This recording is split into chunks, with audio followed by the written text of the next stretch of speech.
वरिष्ठ नागरिक तीर्थयात्रा योजना 2025-26 तीर्थयात्रा ट्रेन को पताका देखाई शुभारंभ करिले उपमुख्यमंत्री प्रभाती परिडा। ब्रह्मपुर रेल स्टेशन रे उपस्थित रही पताका देखाई करिले शुभारंभ। उपस्थित थिले वाणिज्य और परिवहन मंत्री विभूति भूषण जेना। गंजाम जिलापाल वी कीर्तिवासन समेत बहु अधिकारी उपस्थित थिले। गंजाम, गजपति, कंधमाल, बौद्ध एवं नयागढ़ भली 5टी जिलूर 800 जन मनोनीत तीर्थयात्री करिले तीर्थयात्रा। 6 दिन पई उज्जयिनी ओंकारेश्वर अभिमुखे यात्रा करिसेंती। 21/11/2025 रे फेरिबा कार्यक्रम स्थिर होईछि।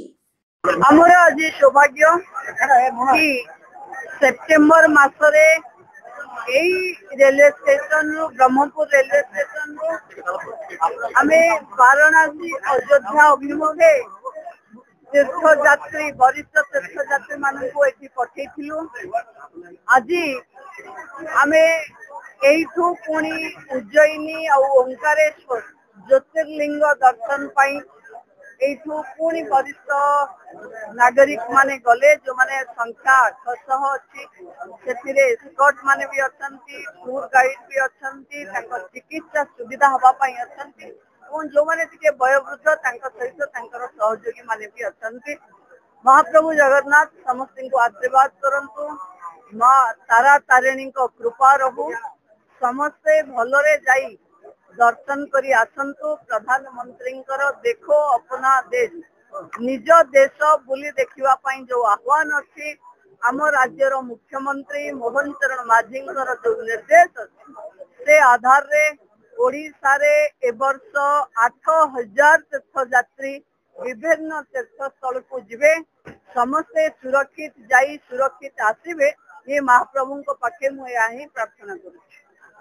आम सेमती कहनु केबे सतरे सी आपनकर बोलकरा कहले अत्युक्त हेबने सब कथा सी मानंती आपनकर एवं आमर जिलापाल महोदय, आमर एसपी महोदय, आमर सब कलेक्टर महोदय, आमर कमिशनर महोदय, सब कलेक्टर हाँ आज से गाड़ी बसीले अधा बस अधा बसना जो अपेक्षारत अच्छा से नवेदन कर बसीजे एवं भलरे भले जीवे जो सरकार व्यवस्था कर ऑनलाइन रजिस्ट्रेशन कर कौन अंतर पांतर प्रक्रिया अवलंबन करा जाई नहीं।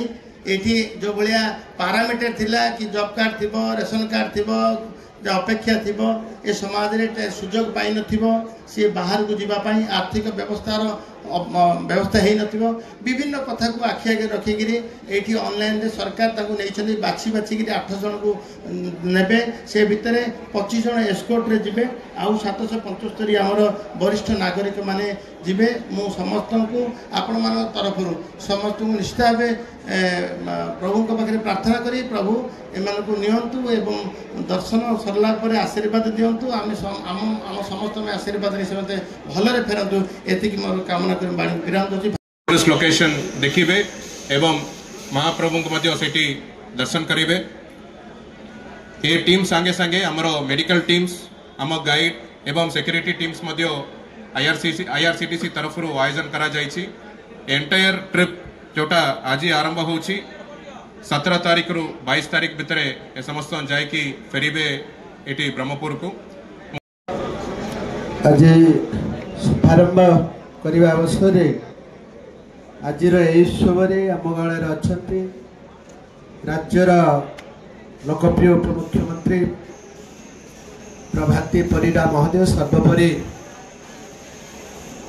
आम कहि जंगल एवं परिवेश एवं डिपार्टमेंट तरफ आपको समस्त को शुभेच्छा ज्ञापन कर। मोर जो फॉरेस्ट डिपार्टमेंट अंचल में बहुत एमती गाँव अच्छी जोटा कि लोक आज